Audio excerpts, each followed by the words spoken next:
Guys, welcome back and my YouTube channel. मैं आ गई हूँ इस ड्रामे को लेकर and thank you so much. इसका पहला पार्ट आप लोगों को बहुत पसंद आया है, ऐसे आपको आई होप दूसरा भी पसंद आएगा। तो ज्यादा फोकस किए बगैर लिली को बोलता है, इन 5 सालों में मैं भी इतना ही सफर हुआ हूँ जितना तुम लोग सफर किए हो, तो हम साथ नहीं दे सकते क्या? वो बोलती है नहीं, और तभी हमें दिखा जाता है वो सोचता है इससे बेस करना पे बेकार है, और वो प्लान करता है कि लेकिन कुछ भी करके इसको मना ही लेगा।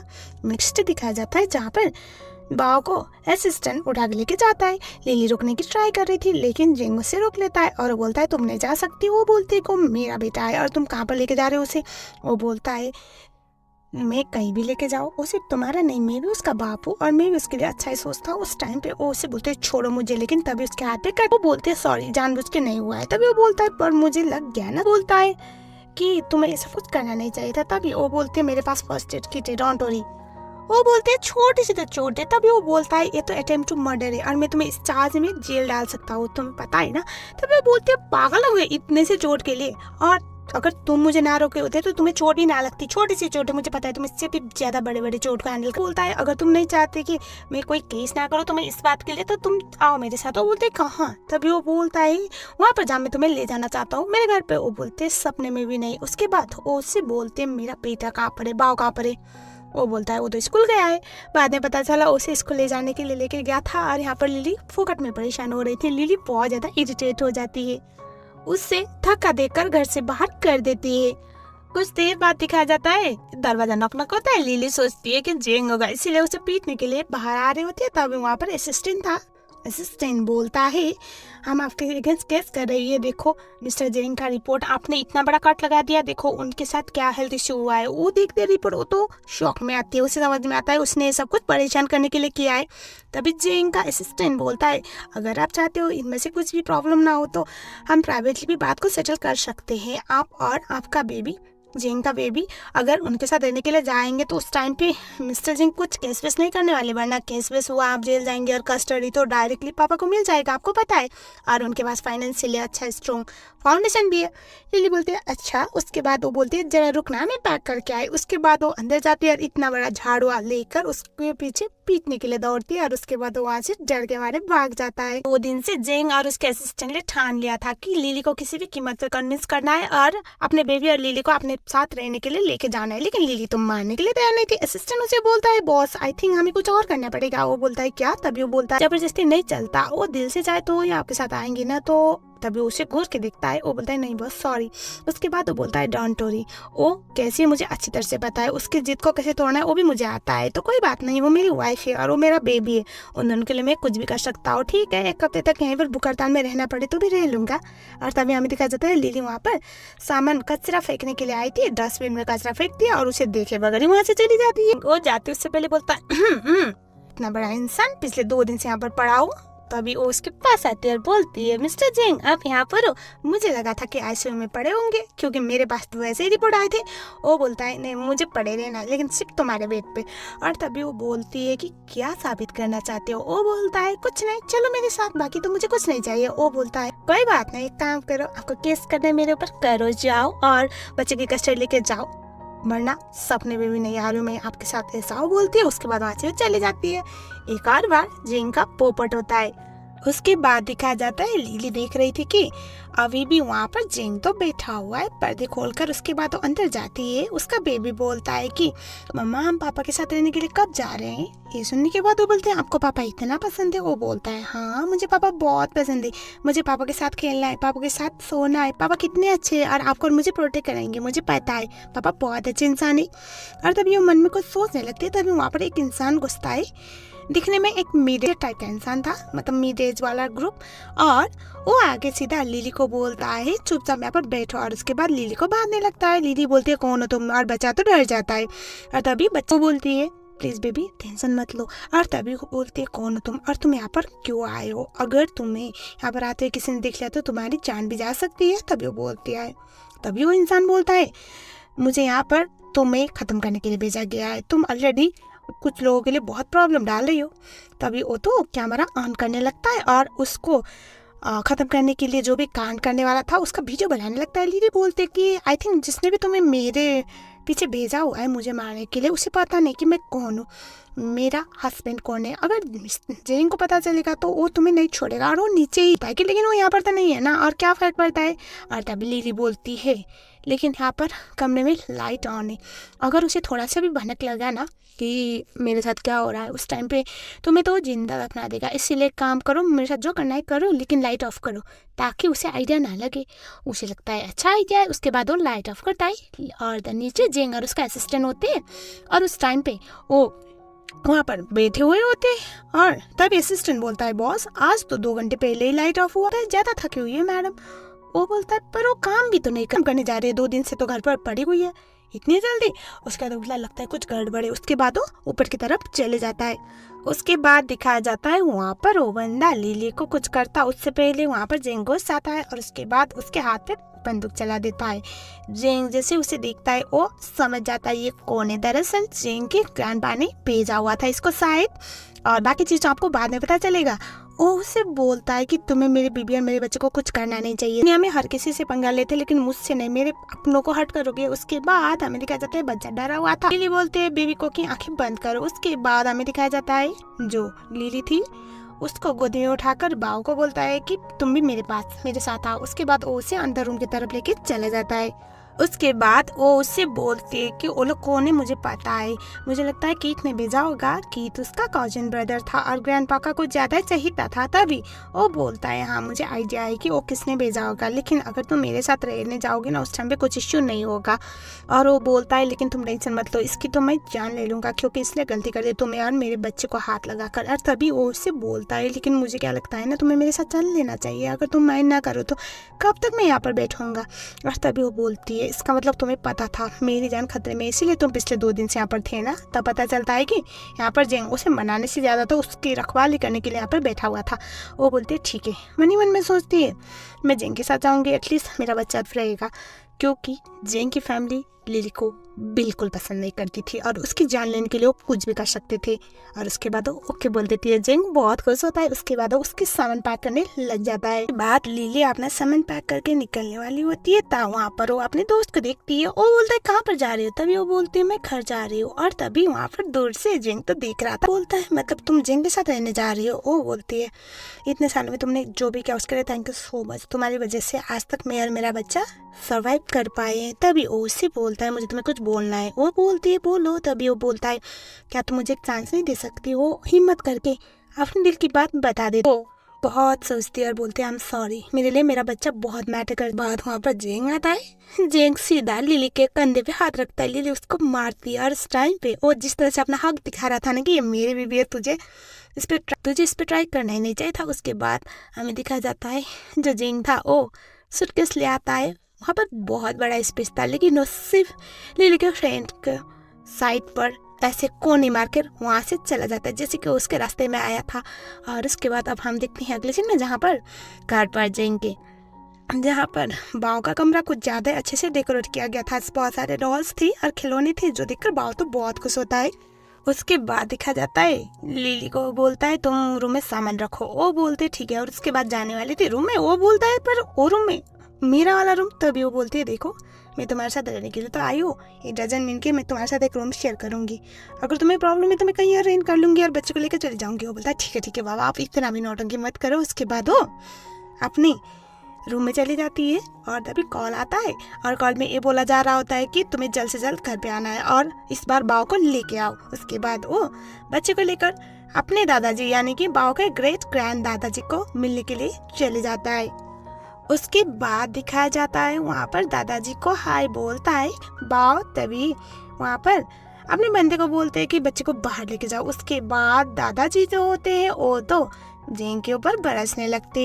दादाजी को बोलता है दादाजी मैंने ऐसा क्या कर दिया जो आप इतना ज्यादा गुस्से में हो। तभी वो बोलता है पता है तुम्हें वो हाफ डिसेबल हो गया है, तुमने क्या किया। उसके हाथ पे एक बंदूक चलाई।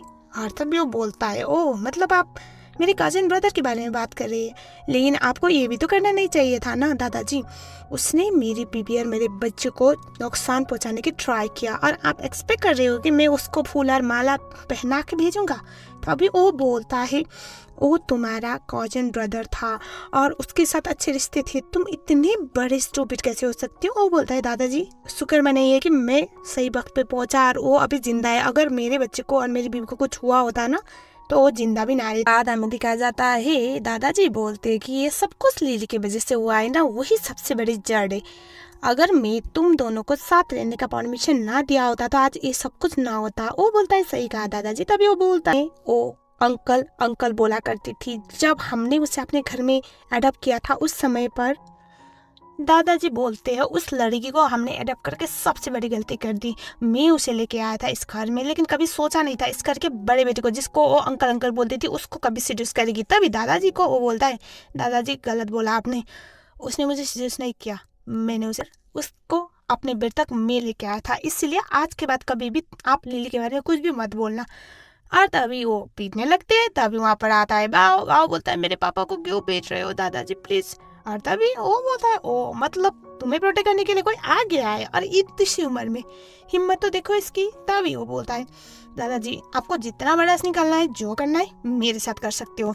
हाँ मेरे कजन ब्रदर के साथ जो भी हो वो डिजर्व करता था, उसको हाथ नहीं लगाना था।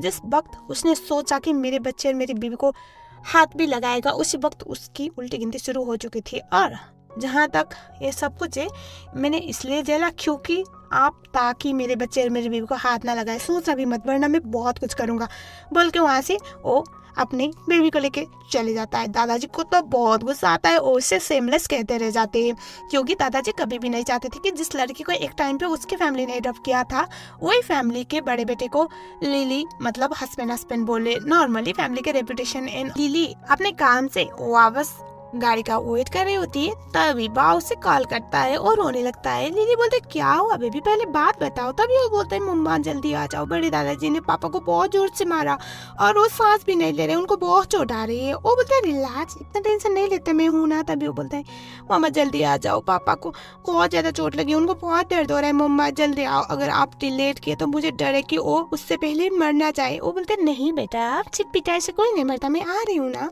उसके बाद वो घर जाती है, देखती है कि जेंग के घाव पे वो थोड़ा सा मेडिसिन लगा रहा था और वो बोलता है मम्मा मम्मा जल्दी आओ, देखो पापा के साथ क्या हो गया, बड़े दादाजी ने पता नहीं क्यों पीटा पापा को, पापा की क्या गलती थी। वो बोलता है बेटा इट्स ओके मैं आ गई हूँ ना, मम्मा आ गई ना, आप संभाल लेगी मम्मा, आपने बहुत अच्छा काम किया। और तभी वो बोलता है बड़े दादाजी ने ऐसा क्यों किया। वो बोलता है मैं आपको बाद में बताऊंगी, अब आप जाओ आराम करने। वो बोलता है पर मुझे पापा को देखना है, एक काम करो कि आप पूरे रात पापा के साथ रहोगे, मुझे डर है कि पापा को कोई तकलीफ ना हो, पापा मर वर ना जाए, तो आप इनका ख्याल रखो, मैं जा रहा हूँ ठीक है सोने। वो बोलते हैं हाँ बेटा ठीक है तुम जाओ मैं हूँ ना। उसके बाद वो वहाँ से चला जाता है। उसके बाद वो उसे बोलती है कि ये सब कुछ कैसे हुआ, तुम क्यों गए थे दादाजी के पास। तभी वो बोलता है मैं दादाजी के पास तो बस अपने बच्चे को मिलाने लेके गया था। वो बोलते तो तुम्हें मारा क्यों। तभी वो बोलता है क्योंकि उनको ऐसा लगता है कि तुमने मुझे पटाया है और उनको मैं ये बोला था कि मैंने तुम्हें पटाया है, मैंने तुम्हें सीरियस किया है। इस बात की वजह से दादाजी नाराज थे। और तभी वो उससे बोलती है आराम करो, वो जाने वाली थी। वो बोलता है तुम यहाँ पर रुक नहीं सकती क्या, अभी अभी तो अपने बच्चे से बोलियो कि तुम मेरा ख्याल रखोगी और ऐसे जाओगे अच्छा लगेगा, मैं अगर मर गया तो। वो बोलती तुम बच्चे को बना सकती हो, मैं उसकी माँ हूँ और मैं तुम्हें बचपन से जानती हूँ तो मुझे पता है कि तुम कितना हैंडल कर सकते हो और कितना नहीं, ठीक है ना। और तभी वो उससे बोलता है सच्ची में मुझे दर्द हो रहा है। तभी वो उससे बोलती है कि नहीं मैं यहाँ पर, बोलती है कि मैं आज कॉलेज गई थी लेकिन गेट से अंदर जाने की हिम्मत नहीं हुई। वो बोलता है क्यों, तुम क्या दोबारा पढ़ना चाहती हो तो पढ़ो, मैंने नहीं रोका तुम्हें। वो बोलती तुम्हें याद है जब मैं तुम्हारे साथ थी, बचपन से मैं तुम्हारे साथ ही पली बैठी हूँ, तुमने मुझे हर चीज़ में रोका हुआ है, हर चीज़ में कंट्रोल किया हुआ है, तुम डिसाइड करते थे कि मैं क्या खाऊंगी, क्या पीऊँगी, क्या पहनूंगी, कहाँ जाऊँगी, कहाँ नहीं, तो मुझे अपने लिए डिसीजन लेने की आदत नहीं है, लेकिन मैं ये सब कुछ छोड़ना चाहती हूँ। वो बोलता है हाँ तो मैं नहीं रोक रहा हूँ तुम्हें। वो बोलता है तभी लिली बोलती है मैं किसी के पेट बनकर नहीं रहना चाहती, कोई मेरे लिए डिसाइड करे मुझे वो नहीं पसंद, तुम्हें पता है मैंने बचपन से सिर्फ तुम्हारे साथ ही रहना सीखा हुआ है, तो मैं खुद चलना चाहती हूँ, मैं खुद चलना चाहती हूँ, खुद गिरना चाहती हूँ ताकि मुझे पता चले कि फेलियर पे क्या फील होता है, तो क्या तुम मुझे जाने नहीं दे सकती। वो सोच में पड़ता रात को लिली घर पे होती है तभी जेंग नशे की हालत में आता है। असिस्टेंट उसे लेके आता है और लिली के गोदी में बैठता है।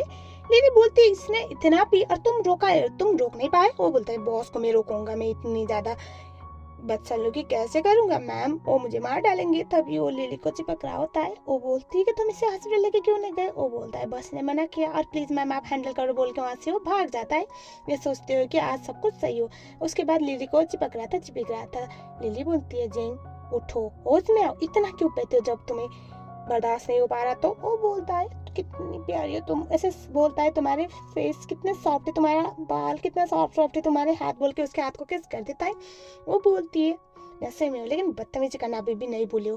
तभी उससे बोलती है तो जेंग बोलता है हाँ सही कहा। उसके बाद उसे बेडरूम में लेके जाता है। वो बोलता है मैंने बहुत सोचा, मैंने तुम्हारी लाइफ को बहुत ज़्यादा ख़राब किया हुआ है। हाँ हमारी फैमिली ने तुम्हें अडॉप्ट किया हुआ था लेकिन मैंने तुम्हारी लाइफ को और ज़्यादा बद से बदतर बनाया था शायद, सब कुछ कंट्रोल करके। तुम्हें आगे बढ़ना है तुम बढ़ सकती हो, तुम्हें पढ़ना है पढ़ सकती हो, तुम जो करना चाहे कर सकती हो, मैं तुम्हें कभी भी नहीं रोकूंगा।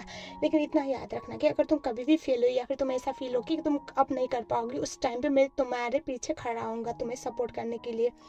वो बोलती है तुम्हें नशा वैसा हो गया क्या, क्योंकि जहाँ तक मुझे याद है तुम तो ऐसा कुछ कभी चाहते नहीं थे। और तभी वो बोलता है मैंने इतना सोच समझ के डिसीजन लिया, तुम्हें पता है मैं अपने लोगों के लिए कितना प्रोटेक्टिव हूँ, तुम्हें नहीं लगता मैं रिवॉर्ड डिजर्व करता बोल के उसे किस करने वाला था। वो पीछे हटती है। वो बोलता है मतलब तुम अभी भी मुझे अपनाने के लिए तैयार नहीं हो। वो उससे बोलता है मैं सच बोल रहा हूँ, तुम लाइफ में आगे बढ़ो, मैं तुम्हारे साथ हूँ, बस मुझे छोड़ के जाने के बारे में मत सोचना। लिली बोलती है नशा हो गया है तुम्हें इसलिए ऐसे बहकी बहकी बातें कर रहे हो, वरना मैं तुम्हें बहुत अच्छे से जानती हूँ बोल के उसे वहीं पर छोड़कर चली जाती है। जेंग सोचता है कि मैं ऐसा क्या करूँ जो इसका दिल जीत सकूँ।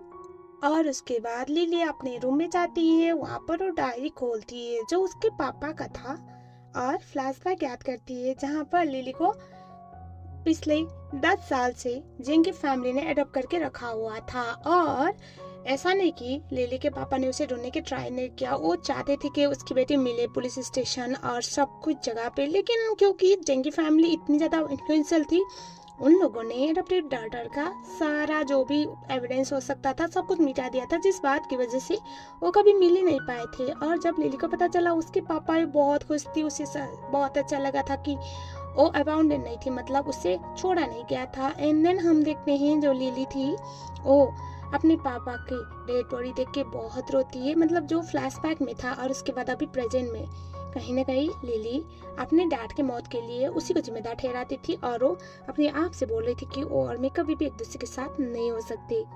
लिली का माइंड सही करने के लिए वो बाव के साथ बैठकर टेक्निक सीखता है और उसके बाद उसके लिए बहुत प्यारा सा फ्लावर का बुके और कुछ लिखता है और बाव उसमें मदद करता है। और हमें दिखाया जाता है लिली जब वहाँ पर आती है तो वो उसे बोलता है ये तुम्हारे लिए। तभी वो बोलती है मैं ना लूँ, ऑप्शन नहीं मेरे पास, उससे फेंक के देता है और बोलता है जबरदस्ती मत करो। उसके बाद वहाँ पर जो लिखा हुआ था वो देखकर वो हंसने लगती है। दरअसल बाव ने अपने स्टाइल में लिखा हुआ था ताकि पापा और मम्मा का वापस से पैचअप करवा सके, लेकिन जो बहुत फनी था लिली जोर जोर से हंसने लगती है। उसके बाद वो अपने बेटे के पीछे पड़ता है। उसके बाद लिली को दिखाया जाता है वो काम खत्म करके बाहर आती है तो खेत दिखाई देता है कि जो जिंग का ही एक कजन ब्रदर हुआ करता था और लंगड़ाते चलता था। लिली को वो बोलता है कि अभी जिंग तुम्हें बचाने के लिए नहीं आने वाला तो अंदर आ जाओ। उसके बाद लिली गाड़ी में बैठती है क्योंकि उसे बहुत अच्छे से जानती है। उसके बाद वो उसे पूछती है कि तुम मुझे यहाँ पर क्यों बुलाए हो। तभी उससे घर लेके जाता है और वो बोलता है तुम्हें याद है मेरा पैर काम करना कब बंद किया था, जब मैं तुम दोनों के बीच में आया था, जब मैं ग्रैंडपा के कहने पर तुम दोनों को अलग करने की ट्राई किया था तो उसने मुझे पूरी लाइफ हैंडीकैप कर दिया। अब तुम्हें भी पता है कि उसकी वजह से तुम्हारे डैड की मौत हुई थी, वो कहीं ना कहीं तुम्हारे डैड की मौत के लिए जिम्मेदार है। तुम्हें नहीं लगता कि अभी भी तुम फिर से उसके पीछे जाओगी, तुम्हारे पापा की आत्मा को शांति मिलेगी। वो बोलती है मुद्दे पे आओ। तभी वो बोलता है एक बहुत बड़ा प्रोग्राम होने वाला है और तुम्हें अच्छी तरह से पता है कि उसका ट्रॉमा क्या है, तो बस उसके ट्रॉमा को ट्रिगर करते हैं, उसको कमजोर करते हैं और तुम उसकी जान ले लो। ऐसे भी तुम्हारी तो पूरी लाइफ का एक ही मकसद है ना कि उसको बर्बाद करना, तो तुम जिससे वो सबसे ज्यादा प्यार करता है उसी को वो इस तरह से देखेगा तो वो बर्दाश्त नहीं कर पाएगा और मैं तुम्हें सिग्नल दे दूंगा प्रोग्राम में। तभी लिली मन मन में सोचती है अभी अगर मैं इसको मना करूंगी इसके बाद वो उसके बच्चे के पीछे भी जा सकता है, तो वो तो एक नंबर का लुका पट्टा था, उससे ट्रिगर करने में उससे कोई वक्त ना लगता। वो बोलते है ठीक है। तभी उससे उसका फोन छीन लेता है। वो बोलती है तुम्हें मुझ पे यकीन नहीं है क्या।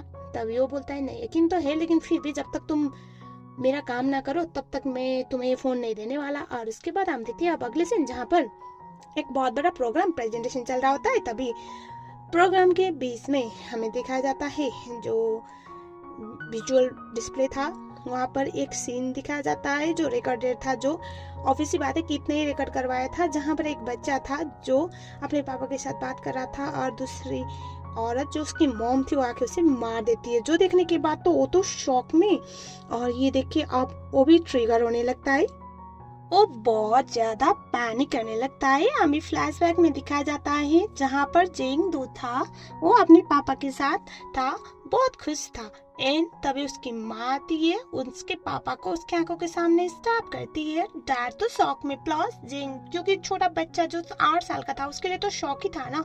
और तभी वो भागने के लिए बोल रहे होते पापा, तभी वो जो उसकी मॉम थी उसके आंखों के सामने अपने आप को भी खत्म करती है।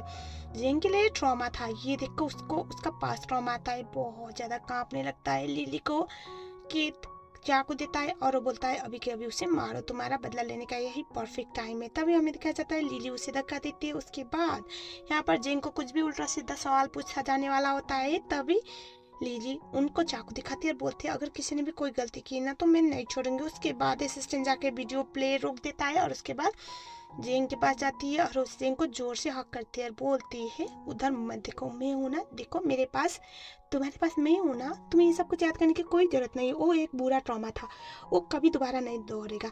ऐसा बोल के उसके गाल पे किस करती है और बोलती है जेंग कुछ भी हो जाए मैं हूँ तुम्हारे साथ, जिससे तुम सबसे ज्यादा प्यार करते हो, प्लीज उसको मत देखो, उसको मत देखो।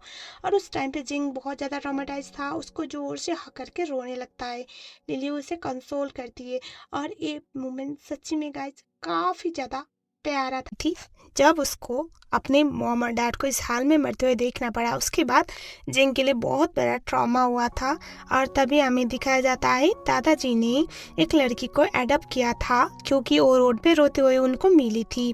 और दादाजी अपने पोते को बिल्कुल भी पसंद नहीं करते थे क्योंकि उसके पागलों वाली हरकत की वजह से उसको ट्रॉमा आता था। और जब जब उसको वो ट्रॉमा आता था उस टाइम पे उसके दादाजी उससे बांध के रखते थे चैन से और उसे खानदान के उसूल एंड ऑल सिखाया करते थे और बोलते थे कि एक पागल साइको सा आदमी कभी भी हमारे खानदान का वारिस नहीं हो सकता। अगर तुम्हें इस खानदान का वारिस होना है तो उस टाइम पे तुम्हें अपने आप पे कंट्रोल सीखना पड़ेगा, वरना तुम कभी भी आगे नहीं बढ़ सकते, तुम कभी भी अपने आप को सही नहीं कर सकते, तुम एक लूजर बनते रहोगे, तुम्हारे आसपास कोई नहीं होगा, तुम पूरी लाइफ अकेले रहोगे। और तभी जेंग को बहुत ज़्यादा बुरा लगता था क्योंकि एक तो उसके दादाजी वो भी उसको नहीं समझते थे। उसका ट्रॉमा जो पेरेंट्स के खोने के बाद बना था, लिली उसके पास आती है पहली बार और उससे कुछ खाने को देती है। वो बोलता है तुम भी यहाँ से जाओ, तुम्हें यहाँ पर रहने की कोई ज़रूरत नहीं। वो बोलती है मेरा तो कोई भी नहीं है और मैं इस घर में अभी अभी आई हूँ, तो क्या तुम मेरे दोस्त बनोगे, बोलकर उससे बोलती कि तुम्हें खाओ मैं यहीं पर रहूँगी, टेंशन मत लो, तुम अकेले नहीं रहोगे, जैसे दादाजी ने बोला, बोलकर उसके साइड पर रहती है। तब से लिली हमेशा उसके साथ ही रहा करती थी और ऐसे जेंग ने ये डिसाइड किया था कि लिली उसके साथ रहेगी, लिली कभी भी उसे छोड़ के नहीं जाएगी। And rest is story.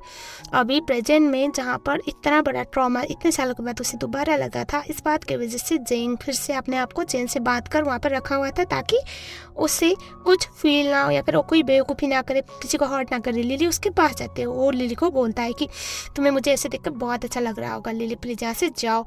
और तभी वो उसे बोलते हैं नहीं। उसके बाद वो उसे जोर से हक करते हैं, बोलते तुम्हें ये सब कुछ करने की कोई ज़रूरत नहीं, जो तुम्हारे पेरेंट्स के साथ हुआ वो तुम्हारी गलती नहीं है, तुम्हारी बदकिस्मती है कि तुम्हें ये सब कुछ देखना पड़ा, लेकिन वो उनकी किस्मत में वही लिखा था। लिली जैसे तैसे करके जेंग को सुलाकर ओ बहुत ज्यादा गहरी सोच में पड़ी हुई थी, लेकिन तभी हमें दिखाया जाता है बाहर आती है तो दादाजी थी। दादाजी को ग्रीट करती है और तभी हमें दिखाया जाता है दादाजी जो थे वो बोलते हैं मुझे तुमसे बात करनी है। वो बोलती है ठीक है यहीं पर कीजिए। तभी वो बोलता है दादाजी की मुझे तुमसे बात करनी है लेकिन मेरे घर पे आओ। वो बोलते हैं नहीं मैं वहाँ पर नहीं आ सकती, आप ऐसे ही मारोगे जैसे तो आपने जेंग को मारा था लास्ट टाइम। तभी वो बोलता है तुम बिल्कुल भी नहीं बदली है, मैं भूल जाता हूँ कि तुम्हें जेंग ने बड़ा किया है, जेंग खुद बड़ा हुआ और तुम्हें साथ में बड़ा किया, तो इतना एटीट्यूड तो होगा ही तुम्हारे अंदर। अगर तुम मेरे साथ बात करने के लिए नहीं आने वाली हो तो ठीक है, यहाँ पर बाहर बात करते हैं, लेकिन बहुत ज़रूरी है मेरे खानदान के फ्यूचर के लिए। या फिर तुम्हारा ऐसा प्लान है कि तुम अपनी बेटी को लेकर भागने वाली हो, सोचना भी मत, ऐसा हो बोलते हैं। और उसके बाद लिली बोलती है मैं आपके साथ बात करने के लिए आ रही हूँ, लेकिन इस घर के चार दीवारी के अंदर ही होगी बात। उसके बाद वो बाहर जाते हैं और हमें दिखाया जाता है अगले वाले सीन में, जहाँ पर लिली को दादाजी बोलते हैं कि तुम उसको कब छोड़ रही हो और तुम बार-बार उसकी लाइफ में वापस आती हो और वो आगे मूव ऑन नहीं हो पा रहा, तुम उसको सजेस्ट कर रही हो। वो बोलते हैं दादाजी आई थिंक आप गलत समझ रहे हो। मैं नहीं बल्कि आपका पोता है जो मुझे छोड़ नहीं पा रहा, मुझे छोड़ना नहीं चाहता, इसमें मेरी कोई गलती नहीं है, वरना मुझे कब का यहाँ से जाना था। और तभी वो उससे बोलता है कि तुम उसकी वाइफ तो कभी नहीं बन सकती, तुम्हें क्या लग रहा है कि तुम उसकी वाइफ बनोगी, वो तुमसे शादी करेगा या फिर ऐसा कुछ उसका प्लान है? नहीं, रखेल कभी वाइफ नहीं बन सकती और तुम्हारा और उसका रिश्ता क्या है तुम्हें अच्छी तरह से पता है। वो बस तुम्हें अपनी जिद की तरह पूरी करना चाहता है, तुम्हें हासिल करना चाहता है, इसके अलावा कुछ नहीं। वरना यहाँ पर जो ग्लास है वो प्रूफ है, जान लेना। बाहर जेंग से बात करता हूँ और मैं उसके मुंह से सच उगलवाऊंगा कि वो तुमसे कोई शादी वादी करने वाला है नहीं, और तुम्हारे आँख में जो पर्दा लगा हुआ है उसकी बीवी बनने का वो भी हट जाएगा। और उसके बाद दादाजी बाहर की तरफ चले जाते हैं। बाहर को दिखाया जाता है, जेंग दादाजी के पास आता है, बारिश होने लगती है। वो बोलता है लिली कहाँ पर है? वो बोलता है तुम्हें क्या लगता है कहाँ पर होगी? मर चुकी है, मैंने मार दिया उसे। वो बोलता है नहीं दादाजी आप इतना बड़ा रिस्क कभी नहीं लोगे। और तभी वो बोलते हैं उस लड़की की वजह से हमारे पूरे खानदान का नाम खराब हुआ है। जिस लड़की को हमने अडॉप्ट किया था वही लड़की हमारे घर के सबसे बड़े और सबसे परफेक्ट हायर को पटा रही है, तो तुम्हें क्या लगता है कि उसको जीने का हक है? मैंने उसे मार दिया। तभी वो बोलता है नहीं दादाजी आप ऐसा कभी नहीं करोगे, मुझे अच्छी तरह से पता है। आप ये सब कुछ इसलिए कर रहे हो ताकि आप ये उम्मीद कर रहे हो कि मैं उससे दूर चला जाऊँ, तो भूल जाओ दादाजी। वो मेरी जीत है, मेरा पागलपन है, मेरा प्यार है, मेरी सब कुछ है और मैं उससे दूर कभी भी नहीं जाऊँगा। लिली सब कुछ सुन रही थी लेकिन साउंड प्रूफ था ना, सिर्फ वो बाहर का सुन सकती थी, अंदर का नहीं, अंदर का बाहर नहीं। और उसके बाद दादाजी बोलते हैं उस लड़की की वजह से हमारा पूरा खानदान बर्बाद होने की कगार पर है। लोग हमारे मुंह पर थूक रहे हैं, गालियां दे रहे हैं, और तुम्हें लगता है वो मर जाए तो ही बेहतर है। तभी जिंग बोलता है और मैं उसे बचाने के लिए कुछ भी कर सकता हूँ, अपने खानदान के सारे उसूलों को तोड़ दूंगा। ऐसा वो बोलकर वो घुटने पे बैठता है और वो बोलता है आपको यही देखना है ना मुझे हारते हुए, मुझे आपके सामने गिड़गिड़ाते हुए, तो दादाजी मैं उसके लिए भी तैयार हूँ, मुझे अपनी बीवी और मेरा बच्चा वापस लौटाओ। वो बोलता है कभी भी नहीं, ऐसा कभी भी नहीं होगा, वो मरेगी तो भी तुम्हें मैं उसका कब्र भी नसीब नहीं करवाऊंगा। वो बोलता है अच्छा आप मेरे बीवी को, मेरे प्यार को मुझसे दूर छीनोगे? वो बोलता है वो तुम्हारी बीवी नहीं है, वो बस एक गुड फॉर नथिंग बाहर की लड़की है। वो बोलता है नहीं दादाजी वो मेरा प्यार है। उसके बाद वो सीधा बंदूक निकालता है और उसके बाद वो बोलता है अगर आप लोगों ने मुझे लिली मिलने ना दिया हो, अगर लिली को कुछ भी किया ना, मैं कुछ भी कर दूंगा यहाँ पर। वो बोलता है क्या तुम मुझे मारोगे? तभी वो बोलता है नहीं दादाजी मैं आपको कैसे मार सकता हूँ। और उसके बाद वो सीधा अपने आप पर ऐसे बंदूक तांगता है और वो बोलता है लेकिन हाँ मैं अपने आप को हार हम कर सकता हूँ। आपको पता है कि मैं आपके खानदान के लिए, हमारे खानदान के लिए बहुत ज़्यादा इम्पोर्टेंट हूँ ना, आप तो मुझे बचाने के लिए कुछ भी कर सकते हो, तो मैं आपसे रिक्वेस्ट कर रहा हूँ आपको मेरी जान लेनी है ले लो कोई बात नहीं, लेकिन मेरे वो बीवी को छोड़ो, लिली को छोड़ो। और वो तो शौक में इनफैक्ट गोली भी चला देता है, लेकिन यहाँ पर असिस्टेंट बीच में आकर जो गोली सीधा खोपड़ी पे लगने वाली थी वो थोड़ा सा शोल्डर पे लगता है। लिली तो शौक में, लिली जोर जोर से पिट रही थी कि मैं ठीक हूँ मैं ठीक हूँ, लेकिन सुनने के बाद दादाजी तो शौक में। उसके बाद दादाजी अपने बंदे को बोलते हैं कि उसको बाहर लेके आओ, और उस टाइम पे दादाजी को जिंग बोलता है खुश हो दादाजी अब मैंने अच्छी एक्टिंग की ना? वो बोलता है मतलब तुम्हें पता था ये सब कुछ? तभी वो बोलता है हाँ मुझे आपके हर मूव के बारे में बताया था दादाजी, आप थोड़े बुढ़े हो चुके हो, उम्र हो चुकी है आपकी, जो आप चीज़ों को नहीं छुपा पाते। मुझे अच्छी तरह से पता है कि कब आप क्या करोगे और कब क्या। आप ये साबित करना चाहते थे ना कि लिली को मैं कभी भी शादी करना नहीं चाहता, लिली को कभी अपनी बीवी नहीं बल्कि मिस्ट्रेस बना के रखूंगा, लेकिन आप गलत थे। बस मैं आपका एक जो नज़रिया था, मैं जो लिली को जिस तरह से देखता हूँ उसको बदलना चाहता था, और आप कुछ ज़्यादा ही अब बुढ़े हो चुकी हो तो आपकी आराम करने की बारी है। तो दादाजी आज के बाद घर से नहीं निकलोगे, मैं फैमिली को टेक ओवर कर रहा हूँ, क्योंकि जब तक मैं फैमिली को टेक ओवर नहीं करूँगा तब तक तो आप मेरी बीवी के पीछे हाथ धो के पड़ोगे। मुझे पता है आपको मेरे बच्चे से प्यार है, लेकिन मेरी बीवी से नहीं, और मुझे मेरी बीवी से बहुत प्यार है और मुझे उससे बचाना है। तो फैमिली को टेक ओवर करने के लिए सबसे पहला मेरा कदम यही होगा कि मैं आपको नज़रबंद पे रख रहा हूँ। आज के बाद दादाजी जहाँ जाएंगे क्या खाएंगे सब कुछ मेरे हिसाब से होगा, लेके जाओ इनको बोलकर उसे वहाँ से बाहर के चला जाता है और दादाजी आज से कम्प्लीटली नजरबंद में रहने वाले थे। उसके बाद वहाँ पर लिली आती है। लिली बोलती है, पागल हो क्यों, अगर तुम्हें कुछ हो जाता तो, और उसे जोर से हक करती है। वो बोलता है, अरे पगली, अगर मैं आज मर जाता का मौका भी ना मिलता ना, आई एम सो ग्लैड कि बच गया मैं। और उससे बोलते हैं, आगे से ऐसी कोई भी बेवकूफ़ी मत करना। उसके बाद हमें दिखाया जाता है अब वॉशरूम में, जहाँ पर वो उसके घाव को ठीक करने के लिए, मतलब मलहम पट्टी करने के लिए, साफ करने के लिए आई थी, लेकिन एक शोल्डर पे गोली लगा था तो उससे चला नहीं जा रहा था। और उससे बोलता है मदद करो, लेकिन मदद के बहाने यहाँ पर उसके साथ कुछ ज्यादा ही कोजी कोजी हो रहा था। लिली समझ रही थी लेकिन फिर भी बर्दाश्त कर रही होता है। वो बोलता है मेरी मदद करो, वो बोलती है मैं तुम्हारे असिस्टेंट को बुला रही हूँ। और तभी वो बोलता है कि ना क्या शर्मा रही हो, मेरा बॉडी का कौन सा पार्ट है जो तुमने नहीं दिखा है, तो आई थिंक तुम कंफर्टेबल हो सकती हो क्योंकि हमारा बच्चा है, इट्स नॉट अ जोक। और तभी वो गुस्से में आती है लेकिन सोचती है जाने दो। उसके बाद वो उसके शॉर्ट को ओपन करने लगती है, लेकिन इस बात का भी गलत फायदा वो उठा रहा होता है और उसको सीधा पार्ट में खींच लेता है। लिली वहां से जाने वाली थी। वो बोलता है, अरे मेरा हाथ दर्द कर रहा है, तुम्हें मदद करनी चाहिए, मैंने सोचा कि थोड़ा नजदीक से करोगी तो क्लियरली साफ हो पाएगा। खाओ। वो बोलती है, डॉक्टर्स ने मेडिसिन दिया हुआ है ना पेन किलर, वो खाओ। तभी वो बोलता है, वो पेन किलर ना बस बाहर का दर्द खत्म करेगा, मेरे अंदर का जो दर्द है उसका क्या। और तभी वो बोलते, तो क्या चाहिए तुम्हें। वो बोलता है, कुछ नहीं, अपनी बीवी का प्यार चाहिए, बाकी तो चल जाएगा। और ये सुनने के बाद लिली बोलती है, पता है तुम बहुत सेमलेस हो। वो बोलता है, आई नो, मैं बहुत सेमलेस हूँ। वो बोलते है, तुम्हें थोड़ी शर्म नहीं आती, तुमने कभी सोचा नहीं कि लोग देखेंगे तो क्या सोचेंगे। वो बोलता है, मैंने अपने शेम को, अपने शर्म को तो तभी बेच दिया था जिस दिन तुम मेरे पास सबसे पहले आई थी। ऐसा वो बोलता है, उसके साथ क्लोज मोमेंट शेयर करता है और उसके बाद सीन को यहीं पर काटा जाता है। यहाँ पर मैं ज्यादा बोल नहीं सकती क्योंकि बहुत पंगा हो गया। अकेले था, थोड़ा सैड था। असिस्टेंट उसे पूछता है कि बॉस क्या दिक्कत है, तभी वो, मेरे प्यार में ऐसा क्या है जो मुझे कभी ऐसे कर नहीं, मुझे ऐसा लगता है कि इस जन्म में तो मुझे उसका प्यार मिलता है। उनकी आंखों में आपके लिए कंसर्न, एटलीस्ट आप तो खुश हो ना कि वो आपके साथ है। वो बोलता है, लेकिन बुरा नहीं कि वो मुझसे प्यार करते हैं जितना मैं उससे प्यार करता हूँ, पता नहीं, सपने जैसा लग रहा है अब तो। और दादाजी के इतना कुछ करने के बाद तो मुझे डर है कि वो मुझे छोड़ के जाने के बारे में सोचने ना लगे। अगले सीन जहाँ पर लिली कहीं जा रही होती है, तभी वहाँ पर एक बंदा आता है। ये था लिली का स्टेप ब्रदर, उसके स्टेप मॉम का रियल बेटा।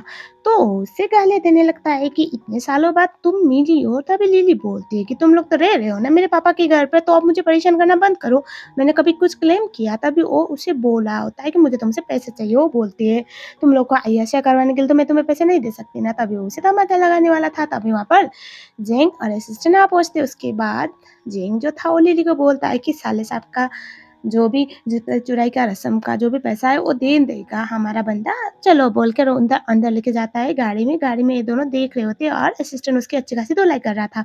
और तभी जेंग जो था उससे एक ब्लैक कार्ड देता है और वो बोलता है उनको जितना पैसा चाहिए दे दो।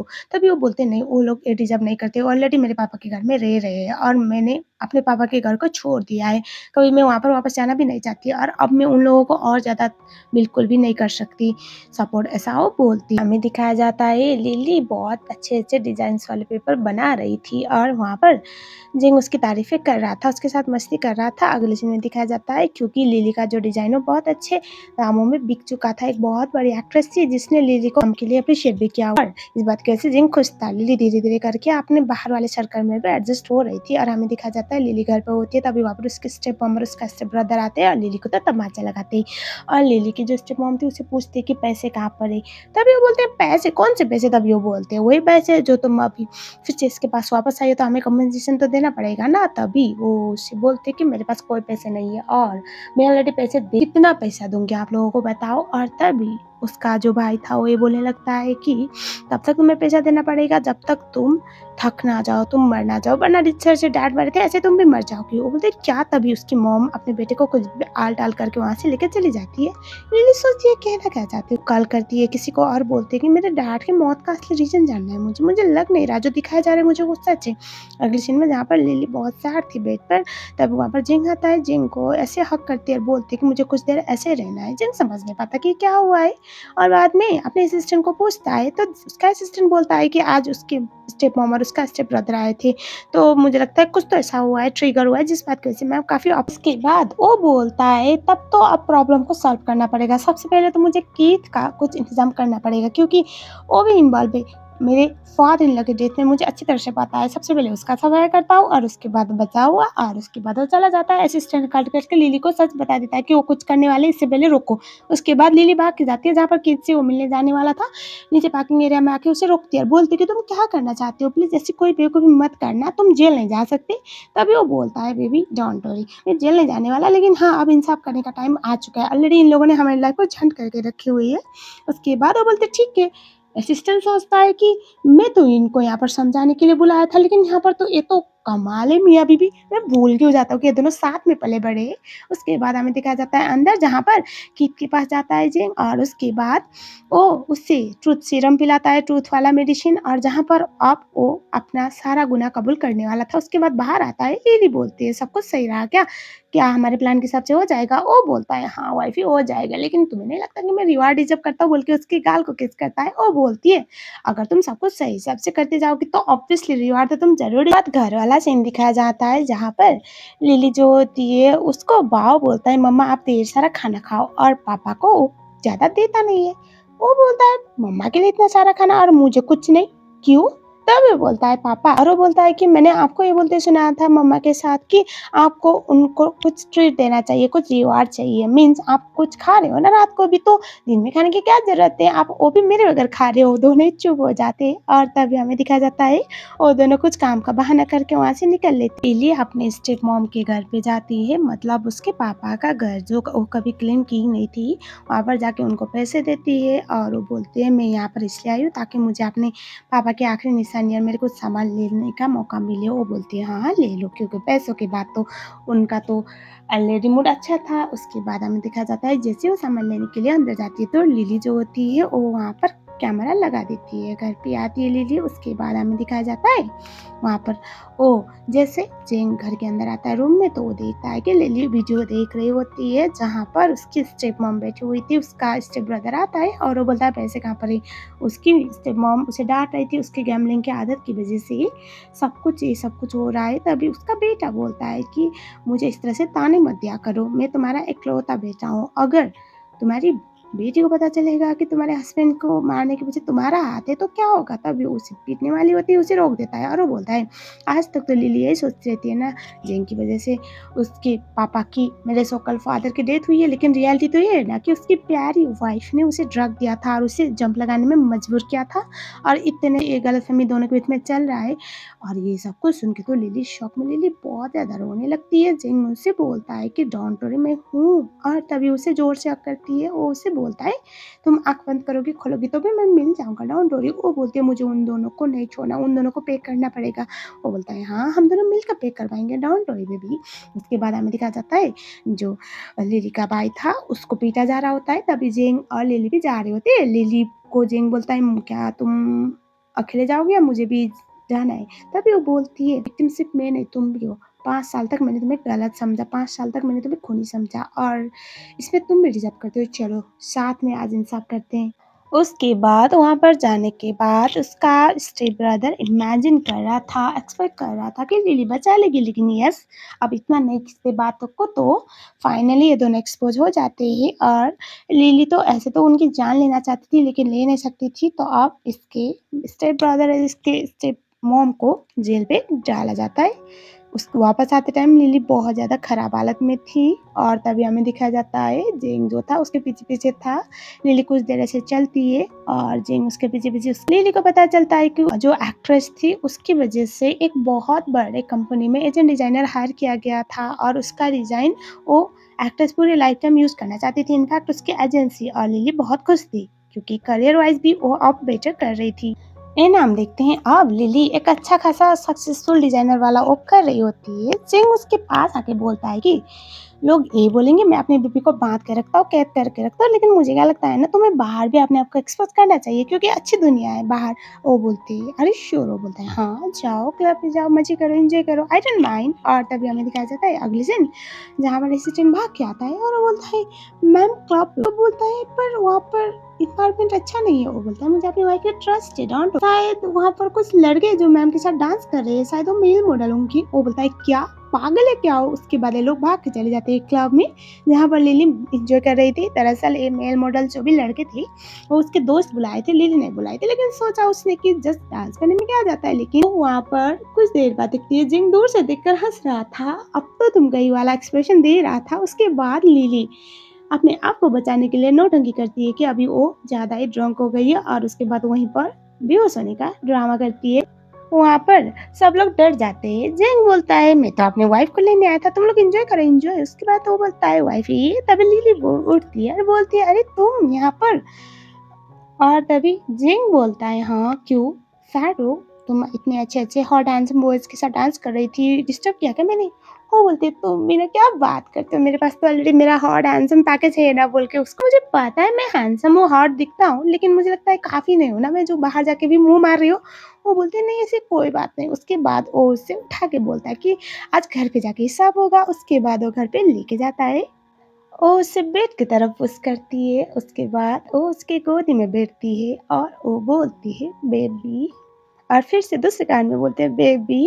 वो बोला है बंद करो ये गलत है। वो बोलते क्यों, अपने हस्बैंड को बेबी कहना गलत है क्या? वो बोलता है उसके बाद ना मैं होल्ड नहीं कर पाऊंगा। वो बोलती है तो मैंने बोला नहीं ना होल्ड करो। उसके बाद वो उसके टाई को निकाल के उसके हाथ को वो बोलता है खोलो। वो बोलते हैं नहीं मत तो खुद खोल के देखो। उसके बाद वो पहले वहां से उठ के जाने वाली थी। वो बोलता है अब तुम जा नहीं सकती क्योंकि खुद ही तुम प्रॉब्लम ने आपको पड़वा चुकी हो। उसके बाद इन दोनों का एक प्यारा सा रोमांटिक मोमेंट दिखाया जाता है, और इसके बाद हमें दिखाया जाता है ड्रामे का आखिरी सीन, जहाँ पर जेंग, लिली और बाओ एक अच्छी हैप्पी और हैपनिंग फैमिली की तरह रहना स्टार्ट करते हैं। मतलब अब कोई प्रॉब्लम नहीं, कोई गलतफहमी नहीं, सब कुछ सही सही। और इस तरह से ड्रामा खत्म। आई होप आपको पसंद आया होगा। ड्रामा बहुत ही ज़्यादा लंबा था, मैंने बोला 3 आवर ड्रामा, और बहुत ही अच्छा होने की वजह से मुझे 2 पार्ट्स में करना पड़ा। आई होप आपको पसंद आया होगा। इसके बाद जो भी ड्रामे आएंगे आई मेक श्योर कि सिंगल मूवी में ख़त्म हो, तो जैसा भी लगा हो ड्रामा बताना ज़रूर। I will be back with another drama soon. तब तक के लिए थैंक यू।